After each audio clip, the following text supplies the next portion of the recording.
Baca lagi. Kawan-kawan baca dimanapun Anda berada. Siapkan posisi nyaman, fokuskan pendengaran, mari baca teks dan suara.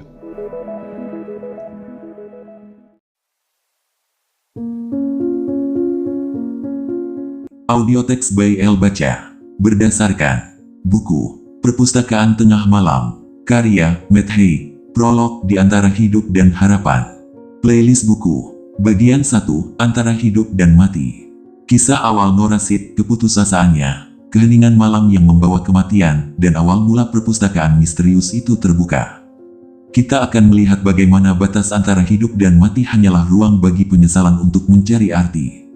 Subagian 1.1 Kehidupan yang retak. 1.2 Malam yang paling sunyi. 1.3 Saat waktu berhenti. 1.4 Perpustakaan di antara dua dunia. 1.5 Pertemuan dengan Nyonya Ellen. 1.6 Refleksi ketika hidup menjadi pilihan. Bagian 2, Perpustakaan Penyesalan. Nora membuka buku pertama, kehidupan yang seharusnya ia jalani jika ia membuat keputusan berbeda. Kita menyelami bagaimana penyesalan bukanlah hukuman, melainkan cermin dari keberanian yang belum sempat tumbuh. Subagian 2.1 Buku Kehidupan yang Tak Dijalani.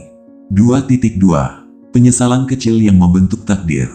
2.3 Saat kita berharap bisa mengulang. 2.4 Refleksi, menyentuh bayangan diri. Bagian 3 Kehidupan yang ditinggalkan. Nora mencoba hidup sebagai musisi, perenang, dan ilmuwan. Tiap kehidupan membawa pelajaran baru, bahwa di balik, jika saja, selalu ada beban yang tak terlihat. Subagian 3.1 Kehidupan seorang bintang. 3.2 Kehidupan di tengah laut. 3.3 Kehidupan ilmuwan di kutub utara. 3.4 Refleksi, tak ada hidup yang sempurna. Bagian 4 Paradoks Pilihan. Ia mulai menyadari, semakin banyak pilihan, semakin besar kebingungan.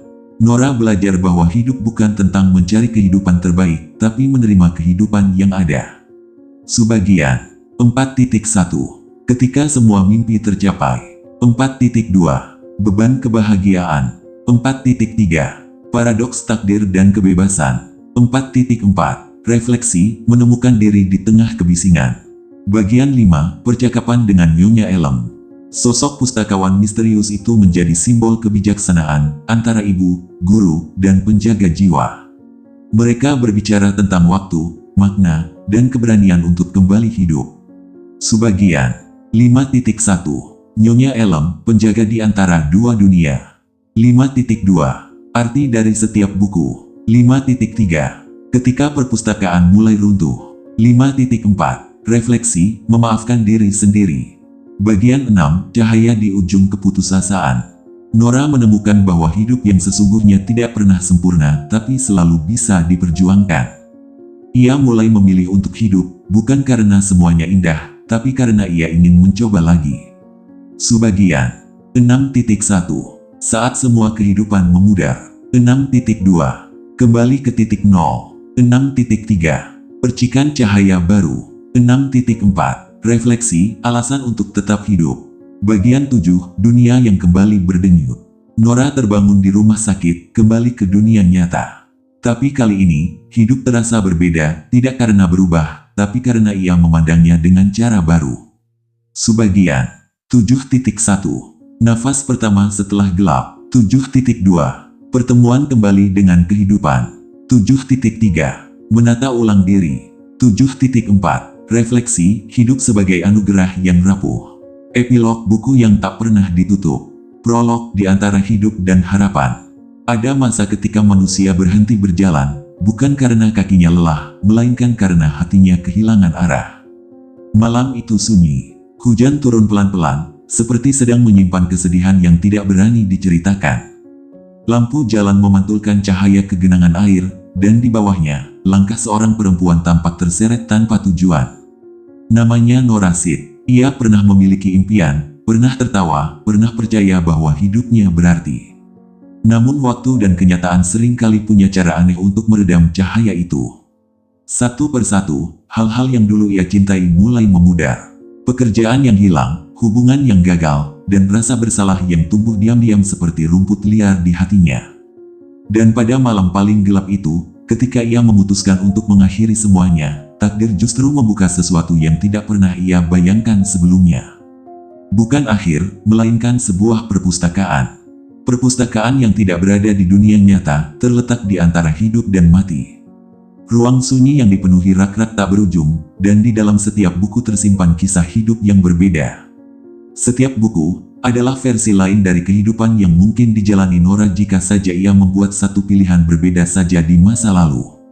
Bayangkan, kawan, satu keputusan kecil yang kita anggap sepele, bisa membawa kita ke dunia yang sama sekali lain.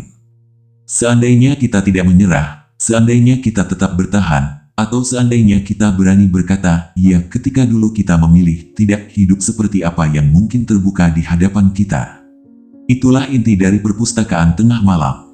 Bukan sekadar kisah tentang kematian, melainkan tentang kemungkinan hidup yang tak terbatas. Di perpustakaan itu, Nora bertemu seorang perempuan bernama Nyonya Elem, penjaga tempat di mana segala penyesalan disimpan, dan segala harapan dilahirkan kembali. Ia tidak menghakimi, tidak menasihati. Ia hanya berkata lembut, "Kau masih memiliki banyak kehidupan, Nora. Kau hanya perlu memilih yang ingin kau pahami." Lalu, satu demi satu, Nora mulai membuka buku-buku itu. Setiap halaman membawanya ke versi lain dari dirinya. Seorang atlet, seorang ilmuwan, seorang istri yang bahagia, bahkan seseorang yang sukses dan terkenal. Namun semakin banyak kehidupan yang ia coba, semakin ia menyadari sesuatu yang jauh lebih dalam, bahwa bukan tentang kehidupan mana yang paling sempurna, melainkan bagaimana kita menjalani kehidupan apapun yang telah diberikan kepada kita. Kawan, bukankah kita semua, dalam cara yang berbeda, juga memiliki perpustakaan tengah malam dalam diri kita? Ruang sunyi di kepala kita, tempat kenangan dan penyesalan bersatu, tempat kita bertanya dalam diam. Bagaimana jika aku memilih jalan yang lain?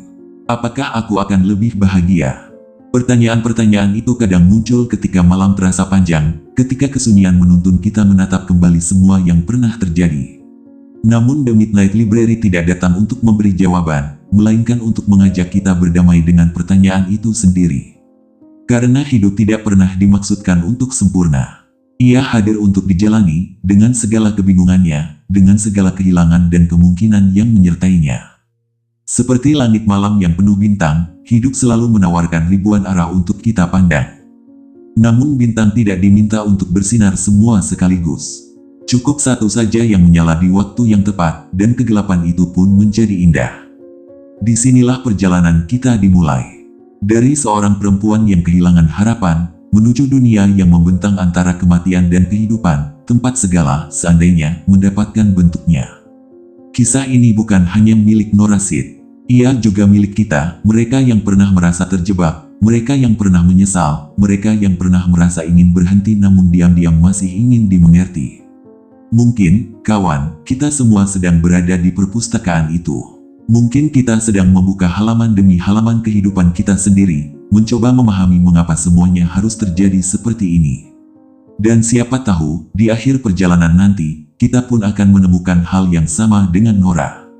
Bahwa hidup, betapapun sulit dan tak sempurnanya, tetap pantas untuk dijalani, karena setiap helaan napas masih menyimpan kemungkinan yang belum tertulis. Perpustakaan Tengah Malam, kisah tentang makna hidup, bukan sekadar cerita fiksi. Ia adalah cermin lembut bagi setiap hati yang pernah merasa hampa, dan undangan sunyi untuk menemukan kembali cahaya kecil dalam diri kita sendiri. Jadi, duduklah dengan tenang, kawan, biarkan suara ini menuntunmu menapaki lorong-lorong sunyi di antara buku-buku kehidupan. Kita akan berjalan bersama, melewati penyesalan, pilihan, dan harapan, sampai akhirnya kita mengerti bahwa bahkan dalam kegelapan terdalam, selalu ada satu pintu cahaya yang menunggu untuk kita buka.